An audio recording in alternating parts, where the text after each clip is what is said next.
What's up guys, CJ here and welcome back to the very first episode of Hybrid Network's newest original series, Origins.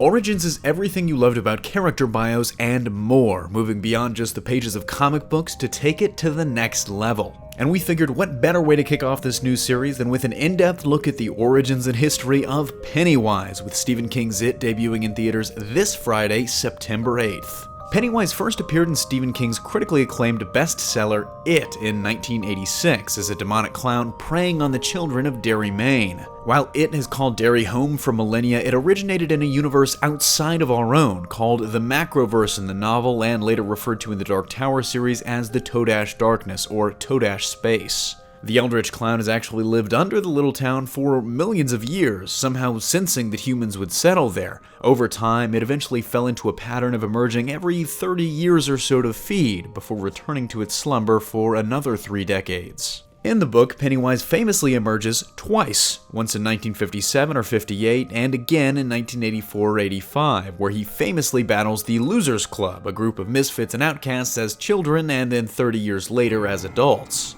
Throughout the course of the novel, he torments the kids in a variety of ways, but most notably by appearing as the thing they fear most: a werewolf in the case of Richie Tozier, the mummy for Ben Hanscom, a leper for Eddie Kaspbrak. This displays one of Pennywise's most iconic abilities, shape-shifting, which we see it do over the course of the novel, becoming either one thing or many small things, like a swarm of flying leeches in one example. Iconically, Pennywise most often takes the form of a disheveled clown, but his true self is much more terrifying and actually imperceptible to the human eye. Because of that, humans most often perceive its true form as this massive spider. In reality, though, the closest hint we have at his actual appearance was a brief vision Bill had of an endless, almost hairy creature made of orange light, known as the Deadlights. In addition, the ability we see the second most from the demonic being is his power to create illusions, gushing blood, floating balloons, smells, or even voices, tapping into the minds of those around him to make terrifying images appear to them selectively.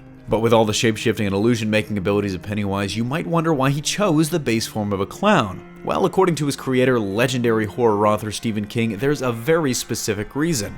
I thought to myself, there ought to be one binding, horrible, nasty, gross creature kind of thing that you don't want to see. It makes you scream just to see it. So I thought to myself, what scares children more than anything else in the world? And the answer was clowns. In addition to the shape-shifting and illusions, Pennywise also displays a number of other horrific and supernatural abilities. First and foremost, it seems to have the ability of invisibility, appearing at will to an individual or a group selectively. Pennywise also displays telepathy and mind control to a certain degree, controlling the minds of those around him and drawing on his victims' deepest fears to enhance his illusions and shape-shifting. While it can be killed, it can also regenerate rapidly from minor and major injuries, leading some to wonder if guns or other conventional weapons could ever bring it down. Pennywise also possesses minor telekinetic abilities both inside and outside of his illusions, among other powers like photokinesis, teleportation, and weather control. It was initially incredibly successful as a book, so much so that it was actually the best-selling book in America in 1986. And because Hollywood hasn't really changed that much since those days, shortly thereafter ABC approached King about adapting the novel into a 2-part miniseries, famously starring Tim Curry as the evil clown.